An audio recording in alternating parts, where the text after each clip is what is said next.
ourselves. My expectations for you on the floor are probably very familiar or similar to your teachers. My expectations is that you would keep your arms, body parts, legs, everything that belongs to you to yourself and not be bothering anybody else with it. If it becomes difficult for you to do so, let me know and we'll just scoot you off to the side so that you don't harm anybody else's learning while you get yourself controlled. Okay?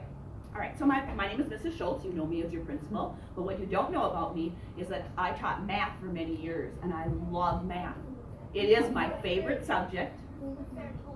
Thank you for letting her tell you that. Oh, that's awesome. It's my favorite subject in the whole wide world, and what I like to do when I have a chance and when I'm able is to beg teachers to let me come in. So I begged your teacher.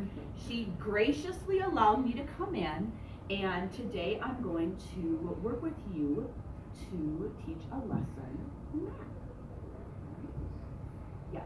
My mom's a teacher too, and she used to teach special ed. Okay. And now she got now she's into special ed.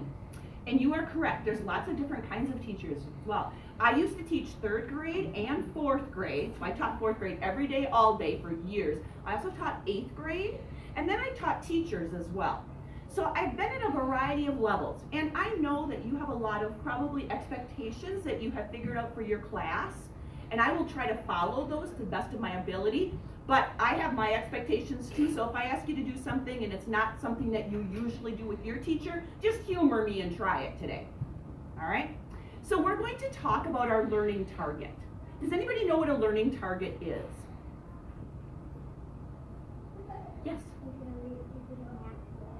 It is. Excellent. It is a goal. A learning target is a goal.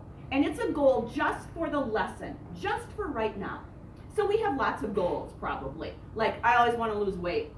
And I want to be able to get all my work done on the weekend, including cleaning the toilets.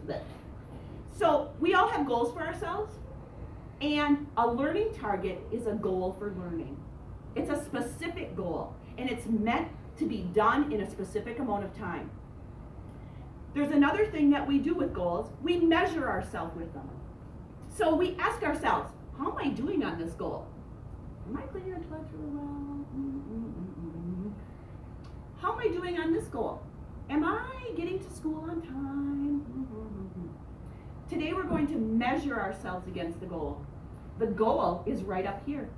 The goal for today is I can create and use a 1,000 chart for adding and subtracting.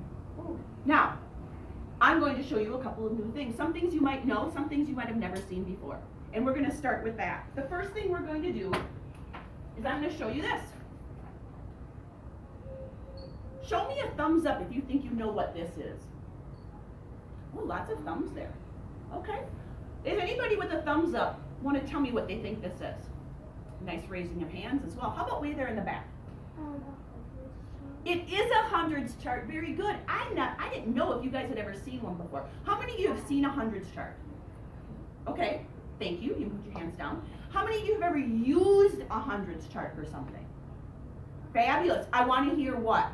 Raise your hand if you can tell me what specifically you used a hundreds chart for. Yes? Adding and subtracting. That's okay. Adding and subtracting what? I don't know your name, so I'm just kind of pointing. Go ahead. You Camden, go ahead. Adding and subtracting what? Like what? Like what would you do with this? How would you use it, Camden? You're not sure?